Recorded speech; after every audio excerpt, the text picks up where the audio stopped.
the phrase that keeps reverberating for me right now is a line that Rudi introduced me to when it came to working with the navel chakra, and he called it fire in the belly. And fire in the belly is one way to meet the fire rising all around us. This is a time of enormous samsara, maya, conflagration, if you will. The world is changing. The norms of the world are changing. There's a part of us that can go, oh no, or I don't want this, or can I go somewhere else? There are many people who aren't even aware that their own discomforts in the world are in many ways not theirs. They are part of the conglomerate. They're part of the whole, that the world is going through an upheaval of sorts, and we are witnessing that upheaval. And so how does one meet that in oneself? And never has there been a time in my experience where fire in the belly becomes more essential and more important than now. Fire in the belly is the thing, Rudi said, that gets stuff done.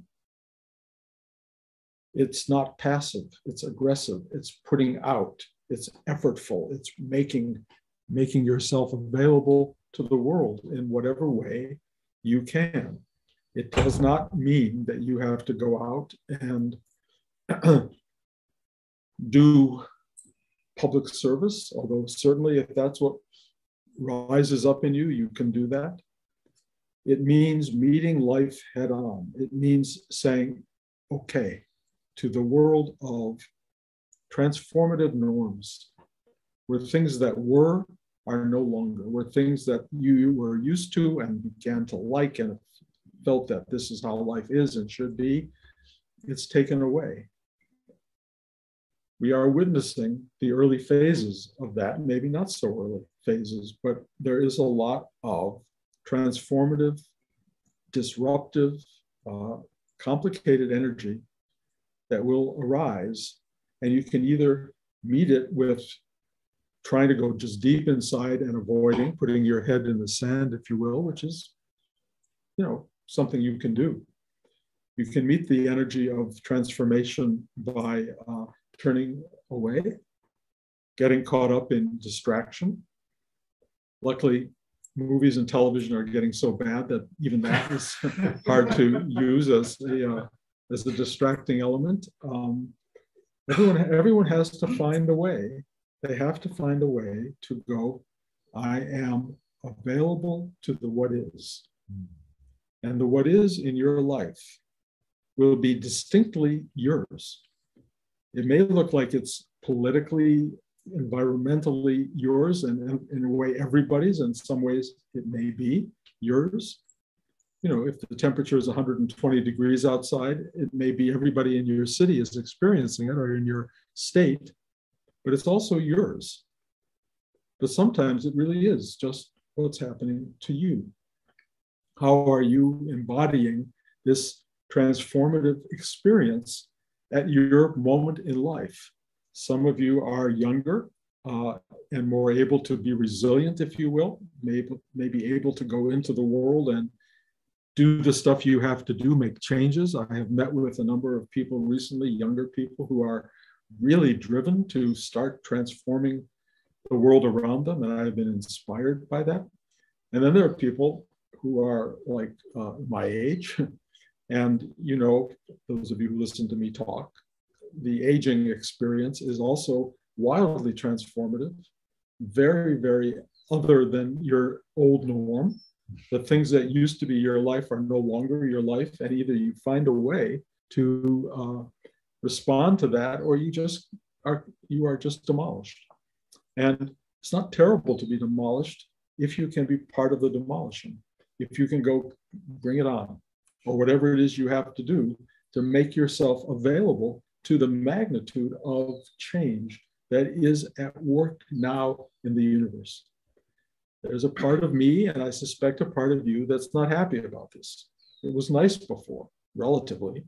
Things were normal. You know, you go to the dinner, you go out to the movie, you go to the theater, you go visit friends at their houses. And then, you know, the pandemic happened. And then, God knows, even the last week of, for those of you who are hearing this 20 years from now, if you're listening, the Supreme Court making very strange, very potent decisions in American culture. And the world is shifting gears. Where this will be down the road, I don't know. I don't know what it will be like for those of you listening later on. I often talk about, do these talks for my grandchildren as much as for you. And I don't know what it will be like when they listen to this. But the world right now demands a response from us. It could be totally passive, meaning you just look the other way, but that is an action. Looking the other way is a choice, and you either own that choice or you don't. You can say, my life is quiet. I can live in a peaceful surrounding. I can live the rest of it the way that I'm living now, and that's fine. You can do that. Some of you will be assaulted immediately by the changes that are taking place. They are going to only grow more and more in the years to come, and so much of it could become much more directed at you. And you will discover at some point that the attitude of just living your quiet life is no longer effective, that you are being directly impinged upon by the world and stuff, which in fact you are always being impinged upon by the world. And it's always a choice of how you interact with that impingement. Most of us do it by take a breath, ask for help to surrender, bless you, ask for help to surrender, and then let go and open to the what is. That's very viable. That's a real way to deal with the onslaught of what life comes and brings. But there are times you need to meet it with fire in the belly, meaning stand up in ways that will be potentially challenging and difficult, meaning that if you have to find forces and elements of capacity in yourself that you haven't found before, this is the time. And how do you go there? How do you find that? Well, the simplest version of that is this practice. You ask for help, and you ask for help to surrender. And what happens when you ask for help to surrender is if you get very quiet inside, the answers arise. They tell you what to do, how to act, how to move forward in some way. My experience is if they don't give you any answer, then it doesn't matter how you respond. They're saying, good luck, you'll be okay. But if they come at you with an answer, be prepared to listen and do, act. This is complicated for everybody at every stage of life. Half of the people I'm looking at here are moving toward the last stages of life, and we are already aware that life is impinging in many ways, and we are choosing to do things.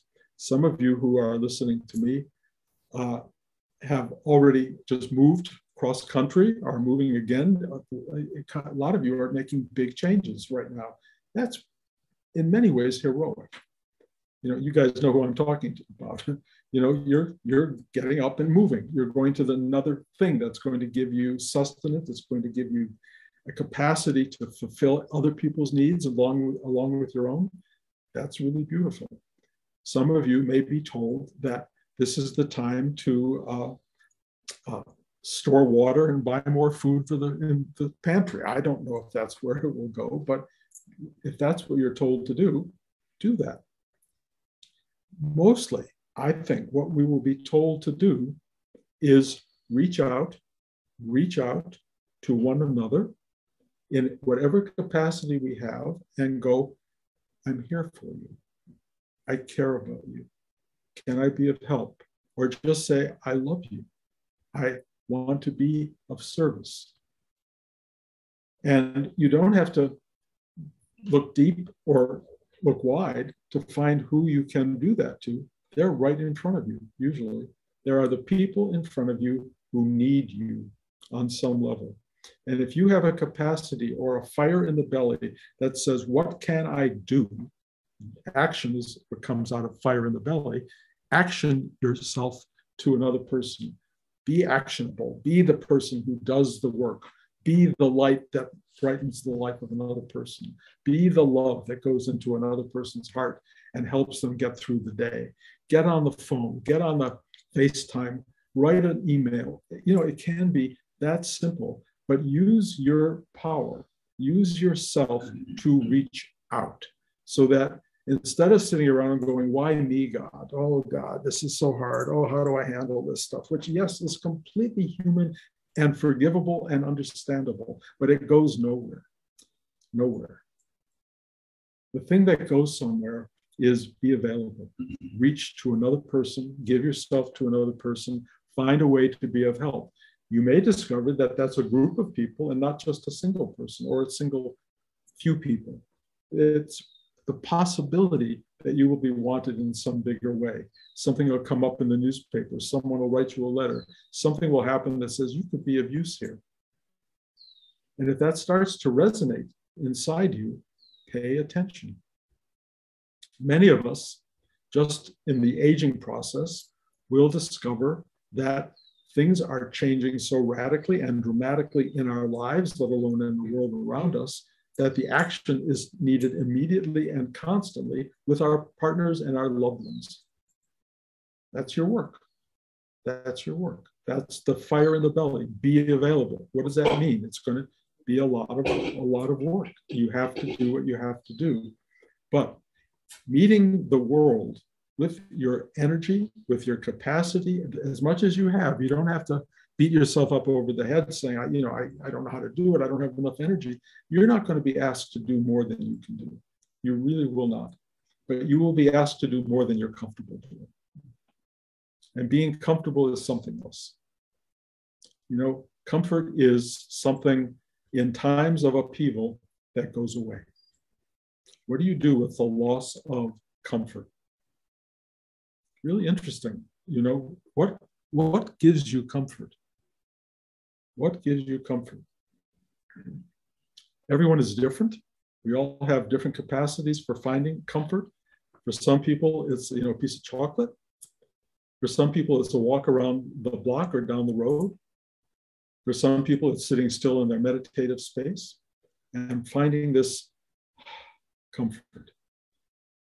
Little tricks that I've learned along the way. I know they're for me, but they may be for you. This is an interesting one. This is the finger to your lips. I do not know why that provides me with so much comfort, but it opens my heart. It is like being kissed by the universe. Of course, it's your own finger and your own hand and your own lips. But somehow, as a little baby, you find that comforts in a big way. Babies are very, very, very successful in finding that comfort. The adult version, like that. I cannot tell you why that opens my heart so deeply, but I share it with you because if you're going through a time of great struggle and you don't know what to do and you're not feeling comfortable and you don't want to get involved in all of the drugs that the doctors will offer you for your discomforts, just do this. It doesn't take long. It's pretty quick. It's for me. Again, may or may not work for you, but it's a choice. Loving yourself. This is like a kiss for yourself. Feel your worthiness. Feel your being a human being is not a chance occurrence.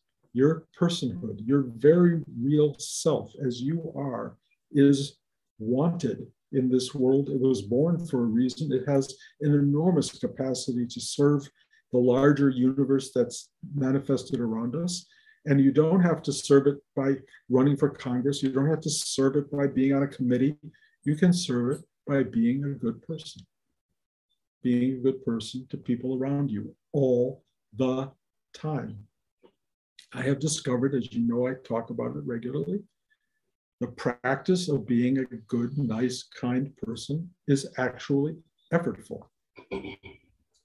If the people around you, and if you've been married to someone for 53 years, you will find there are certain things they do that make you erratic and uncomfortable, like, oh my God, sorry, but it does happen. And what, yes, no, it goes both ways, of course. But thank God we've both had a practice for 53 years, and that's really the goal of what you have to do is be kind to the partner in your life, and then extend it to the other people in your life. The easy version is to react to annoyance. Annoyance is a great non-kindness. You know, anger is non-kindness. There are all these things that rise up in us that are not nice. And if you want a spiritual practice, it's find the niceness, the kindness, the goodness, even when everything in you wants not to do that. That feels justified in not doing that. The justification is not worth the pain that inflicts and the disruption in the balance and the harmony of the world around you. It's stupid. So practice, which means open your heart, open your mind, open your gut, look at the person or the people around you that cause you to be uncomfortable, and do not give them that power simply by being nice to them. That's all you have to do. Be nice to them. And I can give you a list of people who have great capacity to cause me a lot of discomfort. And so I look at them as my teachers. They are all my teachers, and that they're all giving me an opportunity to do the work. And the result of not doing the work is instantaneous. It's really getting angry, really getting uptight, feeling the whole body shut down. All the stuff that goes on with people in their lives is the stuff that gets us in trouble.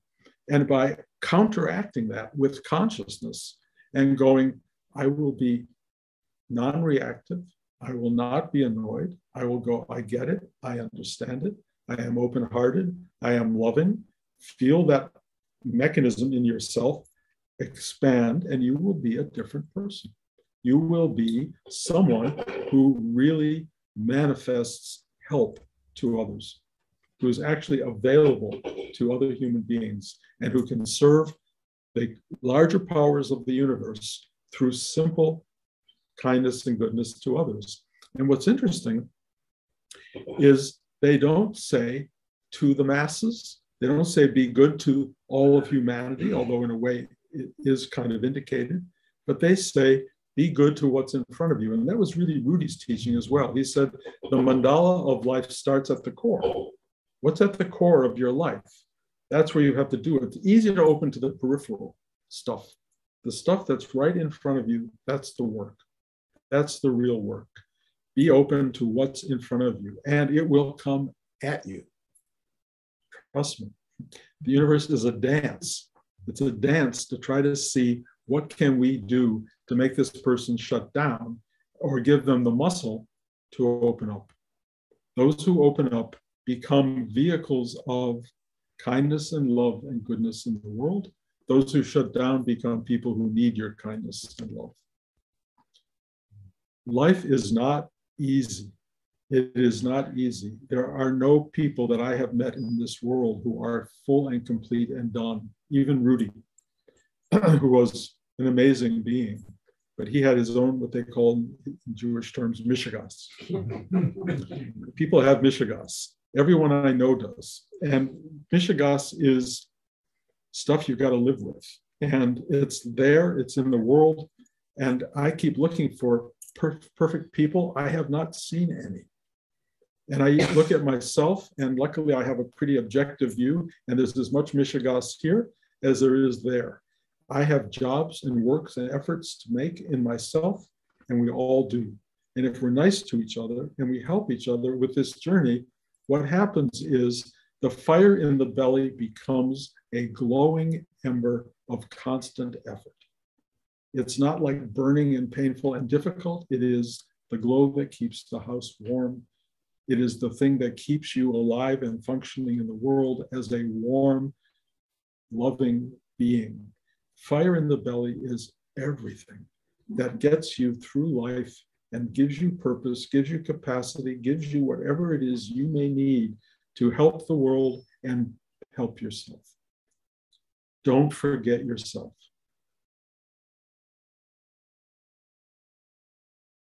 So important. You are worth being loved as much as the people around you. And if they don't love you, don't start a big routine saying, why don't you love me? Or all that stuff, because it doesn't help, never has. What helps is love them, period. Love them. And if nobody loves you back, if nobody cares about you,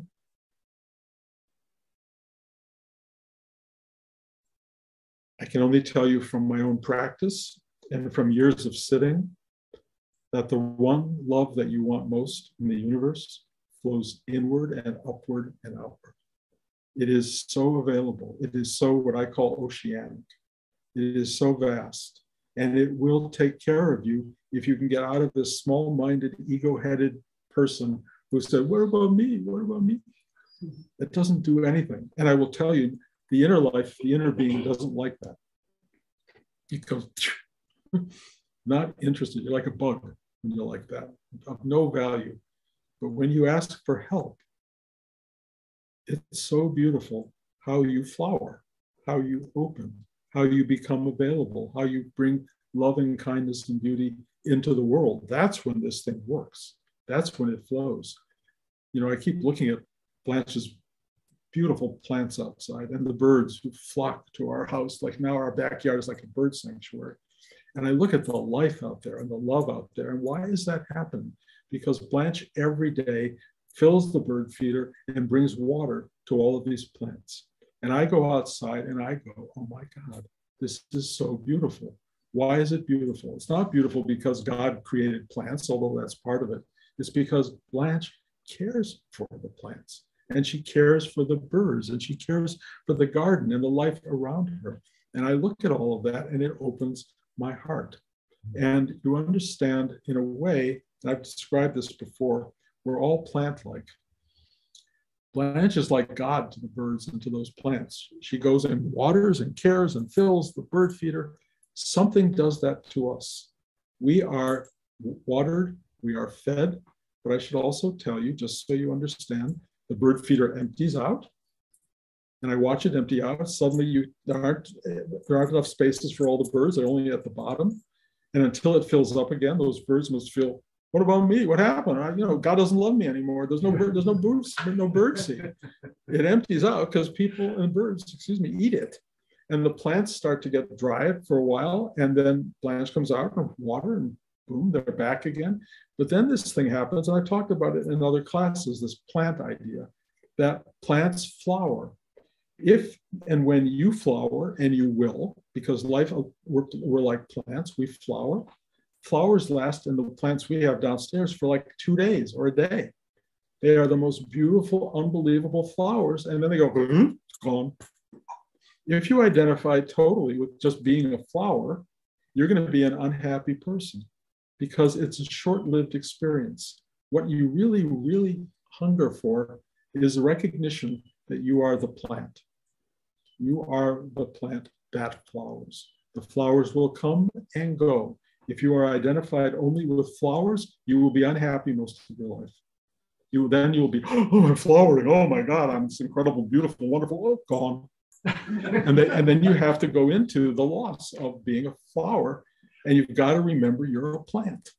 You've got to remember that, and we are all that, and we are all driven by this ability to grow, to reach, to take advantage of the nourishment of our lives, use the fire in your belly to reach into the world, express your beauty and the capacity of your being as deeply as you can, flower when you can, surrender your flowering when you have to, and just be a mechanism, if you will, for what brings love, kindness, beauty into life itself.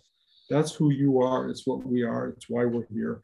So all I can tell you is we have work to do. This is not a time to sit back, I don't think, and do nothing.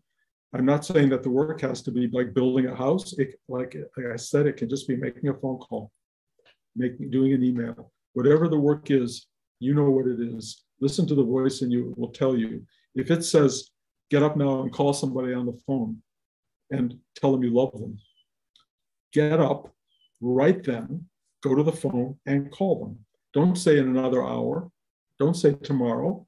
Do it. Really do it. If you walk by the bathroom and the toilet paper is low, get another roll of toilet paper. Don't wait till tomorrow or someone says, where's your toilet paper? Get it. Put it in the bathroom. It's that simple. It's being responsive to the moment-to-moment reality of your life, and the universe will love you for it. And if at any moment you don't feel that love, just do this, and you will feel it. That's all I can tell you. Do the work.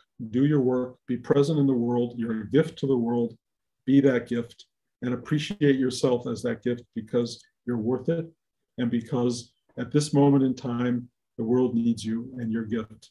Find the fire in your belly, find the warmth, find the embers, and give yourself over to the world around you, because you are needed and wanted, and you are loved for all of them. Thank you. So, this is the time where I ask for questions. And if you have questions about being a fire in the belly or anything else, I am happy to answer them, both to you online and those of you in the room. You'll have to do hands online, and you'll have, I guess, in the room as well.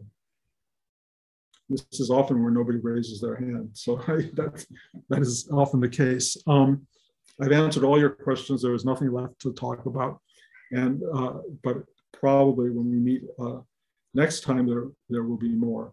Let me again tell people here and online. Next week's class will be a California class. Then there will be 3 weeks with no classes because of things that are going on, including the John Mann Memorial Service that will be held in Big Indian on the 24th at 10 a.m. for anyone who wants to be part of that service. It's really a way of honoring one of Rudi's oldest and most important students. I say important because he wrote this wonderful book of 14 years with my teacher, which then was republished with a new title. Do you know what's the new Before title? the Sun. Before the Sun. You know, people who want to honor someone who was that foundational in Rudi's life, please come to Big Indian on the 24th, or check in with me or George Subkoff or Daniel Subkoff, whoever you want to reach out to, Lama Ringbar, if you know him, and they're going to have this ceremony. And so I won't be here.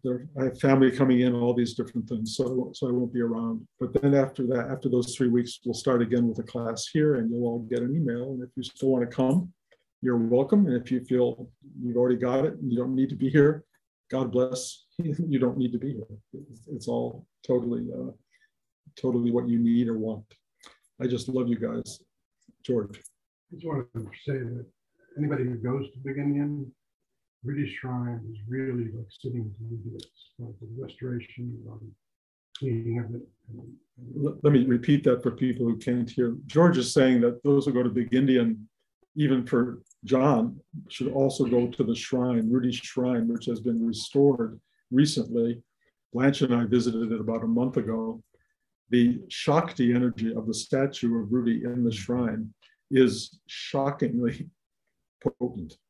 You almost can't believe it. You sit down there and it's like Rudi sitting with you. It's like explosive energy, and it's worth the visit. And the whole area of Big Indian, the shrine, the whole area that Lama Ringbar has created for the Tibetan group, and all the other groups he's opened the space up to, is creating what Lama Ringbar calls, and Rudi had wanted in a way, as a spiritual garden. It's a place for people to run, to walk, to move, and to arrive at a place of beauty and of nourishment that is really remarkable. But the restoration of the Rudi statue and the shrine is vibrant. So if you can go to that, that would be wonderful. And Bob Sink is sitting here, who has an enormous amount of contribution to the power and beauty of that space. And I thank you for all of what you do all the time there. So anyway, those of you who are in New York and can get up to Big Indian, it's worth it. Those of you who can't, all you got is whatever you got here online. But it's all a taste of the same thing. And if you don't even have this, you got it inside, and everybody has that. So dig deep and enjoy your own inner being, because it's talking to you and it's loving you and it's directing you. Pay attention. Thank you, guys.